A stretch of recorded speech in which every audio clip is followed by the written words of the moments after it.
Di balik rintiknya hujan, Yunwoo membonceng HN untuk pulang ke rumah. HN menceritakan jika ia datang ke desanya karena dihubungi oleh kakak iparnya. Ia tak ingin melihat mertuanya kalah dalam pemilu kepala desa. Oleh karena itu, ia membuat pesta dan mentraktir seluruh warga. Sedangkan di sisi lain, seluruh keluarga Yunwoo juga dengan khawatir ikut mencari keberadaan HN. Mereka sangat lega saat tahu jika HN telah ditemukan. HN sangat terharu atas kepedulian mereka padanya. Ia belum pernah menerima kehangatan dan perhatian sedemikian rupa dari keluarga besarnya. HN terlihat canggung saat Yunwoo membantunya untuk mengeringkan rambut. Sementara Sochul memberitahu kepada ibunya jika ia merasa tercengang atas kedatangan HN yang mengunjungi desa Yeongduri. Ia mengetahui itu karena warga desa merekam dan mengunggahnya ke media sosial. Video itu bahkan terlihat sudah ditonton 3.000 kali. HN tampak akrab, bahkan dengan lahap ia makan bersama dengan warga desa lainnya. Melihat ini, Sonhwa merasa kesal karena putrinya bahkan tak memberikannya kejutan di hari ulang tahunnya. Sementara itu, Bong-e menasihati keluarganya untuk tak membahas tentang perceraian di depan HN. Namun sayangnya Duguan sepertinya telah memberitahukan ini kepada temannya, Yongsong, yang ia anggap sebagai penasehat pernikahan. Kini mereka takut jika Yongsong akan menceritakan hal ini kepada warga lainnya. Saat larut malam, Duguan merasa khawatir. Ia lalu datang ke rumah Yongsong. Ia memohon untuk merahasiakan hal itu kepada siapapun. Namun ia terkejut saat Yongsong menceritakan jika ia telah memberitahukan hal ini kepada ibunya. Meskipun ibu Yongsong terlihat sudah amnesia, namun Duguan tetap cemas. 야, 네 엄니한테 왜 말이야? 아니 형. Sementara itu, Yunwoo membantu mengobati beberapa luka HN. Saat Yunwoo memplester tangan HN yang terluka, HN tiba-tiba membicarakan garis tangannya yang pendek. Ia menduga jika dirinya akan berumur pendek, karena saat ini bahkan ia memiliki penyakit yang parah. Yunwoo sedikit membentak atas sikap pesimis HN. Ia ingin agar HN bersikap percaya diri seperti sebelumnya.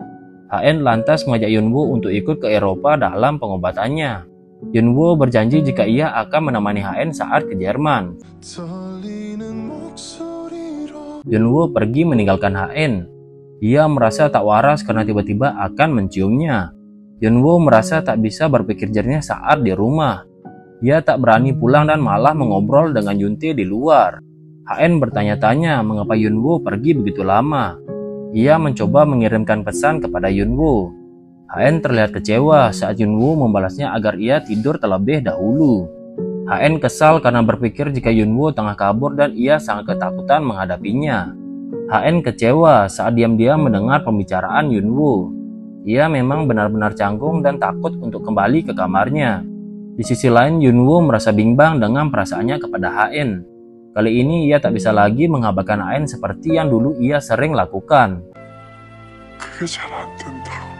Kilas balik di masa lalu, saat HN dinyatakan mengalami keguguran, ia lantas membereskan dan merombak kamar bayi tersebut. Terjadi kesalahpahaman antara keduanya yang membuat hubungan mereka semakin renggang. Yunwoo menggunakan kamar bayi itu sebagai kamarnya. Di malam hari saat kembali mengingat momen menyedihkan itu, Yunwoo terlihat terisak dan tak bisa menahan air matanya. Hal yang sama juga ternyata dialami oleh HN. Keluarganya telah berkumpul untuk berpamitan sebelum HN dan Yunwoo pulang. Dalam momen itu terjadi hal yang tak terduga. Ibu Yongsong tiba-tiba menceritakan terkait perceraian kepada Yunwoo. Duguan berusaha melerai jika ibu Yongsong sedang tak waras. Oleh karena itu ia bicara melantur. Melihat tatapan HN kepada Yunwoo, Misun merasa khawatir. Ia tak mengerti mengapa hubungan mereka tak baik. Padahal dulu keduanya saling mencintai. 4 tahun yang lalu, Misun pernah menduga jika HN berasal dari keluarga miskin. Ketika bertemu secara pribadi, Misun menyombongkan betapa terpandangnya keluarga Yunwoo. Lantas ia memberikan sejumlah amplop berisi uang untuk meminta HN agar ia menjauhi kakaknya. Yunwoo lalu datang dan memarahi Misun. Misun beralasan jika mereka harus putus, karena seperti yang ia ketahui jika HN bukanlah tipe adiknya. Yunwoo kemudian menjelaskan kesalahpahaman itu, karena yang ia cintai saat ini hanyalah HN. HN bersikap dingin dan menunjukkan kekesalannya kepada Yunwoo atas kejadian semalam. Tiba-tiba Ensong datang dan mengajak HN untuk sepayung dengannya. Yunwoo lalu merasa cemburu. Ia lalu menanyakan alasan mengapa Eun-sung ada di rumahnya. Eun-sung menjawab jika ia diundang oleh Ibu HN. Ia bahkan menawarinya wisma tamu. Jadi untuk sementara ia akan tinggal di rumah itu. Eun-sung mengetahui dari Grace jika hubungan pernikahan HN dan Yunwoo sangat buruk. Ia tak terkejut saat mengetahui HN dan Yunwoo sudah tidur terpisah. Eun-sung diketahui memiliki niat buruk. Ia akan mencoba memperkeruh hubungan pernikahan keduanya dan akan membuat Yunwoo terusir dari rumah tersebut. Entah apa rencananya. Namun ia menganggap jika Yunwoo akan menghalangi rencananya. Apalagi ia sangat dipercaya oleh ketua Hong. Yunwoo kini mulai merasa cemas dengan kedatangan Eun-sung ke rumah tersebut. 장모님 생각이 있으신 거야, 없으신 거야? Eun-sung melihat hubungan HN dan ibunya tampak tak akur, begitupun dengan kakak laki-lakinya. So-chul memberikan pengertian. Ia meminta maaf atas situasi tersebut. Ia menjelaskan jika HN memang memiliki temperamen yang buruk. Bahkan ia merasa terbebani oleh HN. Akibat hubungan keluarganya sangat kacau, So-chul menceritakan. Ibunya bahkan pergi ke dukun untuk membayar mahal sebuah jimat, di mana jimat tersebut dipercaya akan menaklukkan HN, sehingga ia bisa melebarkan sayap dan bisa terbang melampaui HN. Eun-sung kemudian tersenyum. Melihat ini, So-chul mengerti karena ia juga sebenarnya tak percaya akan tahayul itu. 저도 안 믿죠, 다 미신. HN kembali berkonsultasi. Dokter mengatakan jika ia akan menjalani sel CAR-T, di mana metode itu bisa mengekstrak sel imun dari darahnya. Sel itu akan mengubahnya menjadi sel CAR-T yang memiliki kemampuan untuk menghilangkan sel tumor. Namun pengobatan tersebut memang belum terbukti bagi penderita tumor otak.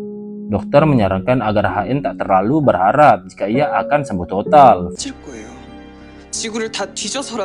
So-chul mulai mempresentasikan rencana bisnis di hadapan ketua.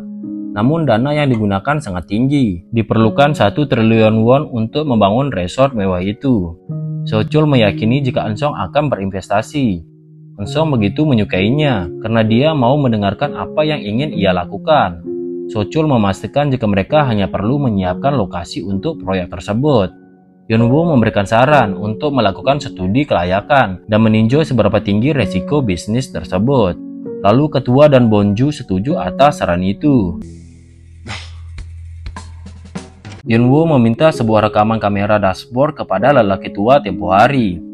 Ia mencoba datang ke digital forensik untuk memulihkan memori tersebut. Entah rekaman apa yang ada dalam memori itu. Namun sepertinya dalam memori itu terdapat beberapa rekaman penting. 블랙박스요. Sehee membuat perhitungan kepada Bomja karena bersikap tak sopan kepadanya. Sehee merasa sudah bersikap sabar selama 20 tahun ini. Ia dengan berani memukul dan menendang Bomja. Bomja melaporkan ini kepada ketua. Namun sepertinya ketua tampak tak peduli dengan aduan tersebut. Bomja kini mulai mencurigai Sehee. Ia mendatangi kantor detektif swasta untuk mengecek latar belakangnya. 저 혹시 어떤 카테고리인지 여쭤봐도 될까요? Penyakit HN tiba-tiba kembali kambuh. Ia seakan berada di lokasi yang dipenuhi dengan salju. HN mulai merasa kedinginan. Namun untungnya tak lama ia kembali sadar. Eun-sung menyadari jika HN mengalami kondisi yang kurang baik. Ia memapa HN ketika menuju lift. Saat lift itu terbuka, Yunwoo cemburu melihat kedekatan mereka. Yunwoo menanyakan keadaan HN. Namun seakan HN tampak tak mempedulikannya. HN terlihat kembali sehat. Ia sedang bertemu dengan klien untuk melakukan studi kelayakan bagi Hersina. Jumlah sel darah putih HN semakin sedikit. Dokter menyarankan untuk menunda perjalanan pengobatannya ke Jerman. Bagaimanapun laboratorium di Jerman akan menolak mengecek si CAR-T-nya dengan kondisi HN sekarang. HN tak terima karena ia tak bisa menunggu lagi. Ia lantas keluar. Dokter segera memberikan pengertian. Di tengah pembicaraan mereka, tanpa sengaja Bomja mendengar itu. Diketahui Bomja ke rumah sakit karena ia sedang memasang gips untuk tangannya. Bomja merasa khawatir atas kondisi HN. Ia menenangkannya dan memeluknya. Dengan dana yang mereka miliki, ia meyakini jika HN akan segera sembuh. HN lantas memohon agar bibinya itu bisa merahasiakan penyakitnya ini dari keluarganya. HN mengabaikan saran dokter. Ia tetap nekat untuk pergi ke Jerman. HN memutuskan pergi sendiri tanpa ditemani oleh Yunwoo. Bomja lalu memberitahukan hal ini kepada Yunwoo. Lalu Yunwoo berusaha menghubungi HN, namun sayangnya ia tak bisa menghubunginya karena daya HP HN telah dimatikan. Saat tengah malam, Yunwoo lantas menikmati suasana bersama Yangki di tepi pantai. Ia ingin berusaha terlihat baik-baik saja, namun dalam hatinya ia benar-benar sangat gundah dan khawatir. Pikirannya terus dipenuhi dengan HN. HN kini mulai melakukan beberapa perawatan klinis. Sementara itu, Yunwoo terlihat membuka salah satu video wawancara HN terkait hubungan pernikahan mereka. Ia melepas rindu dengan menonton video manis tersebut. Dalam video itu, HN mengungkapkan jika ia ingin melakukan perjalanan bulan madu dan melakukan hal-hal romantis bersama suaminya. Yunwoo tampak berkaca-kaca saat melihat video itu. Yunwoo kemudian memutuskan untuk menyusul HN ke Jerman. Tampaknya penelitian sel imun untuk pengobatan HN akan memakan waktu yang cukup lama. Apalagi berdasarkan hasil tes darahnya, hal tersebut akan sulit dilakukan. Dokter memintanya untuk menunggu sampai kondisi HN mulai membaik. HN lalu mendatangi tempat bernama San Sauchi. Lokasi itu dipercaya sebagai tempat tanpa kecemasan. Secara mengejutkan, dengan romantis Yunwoo datang ke tempat itu. Ia dengan manis menggantikan sepatu HN karena ia terlihat tak nyaman dengan hak tinggi yang ia pakai. Yunwoo datang ke tempat itu karena ia tahu HN menyukai nama lokasi itu yang unik. Yunwoo mengungkapkan perasaannya ketika ia telah resmi menikah dengan HN. Yunwoo begitu sering menangis dalam keadaan apapun. Padahal saat HN melamarnya, ia berjanji tak akan membuat Yunwoo menangis. Namun dalam kondisi apapun, Yunwoo memastikan akan selalu berada di sisi HN, baik suka maupun duka. HN lantas menjawab jika ia tak pernah melarang Yunwoo untuk berada di sisinya. Ia berpikir jika tempat yang ia datangi saat ini akan menghilangkan kecemasan dan kesedihannya. Namun ia keliru, karena satu-satunya harapannya adalah bisa pulang dan terus bersama Yunwoo selamanya. Mereka lalu berpelukan dengan erat dan saling membagikan momen romantis satu sama lain.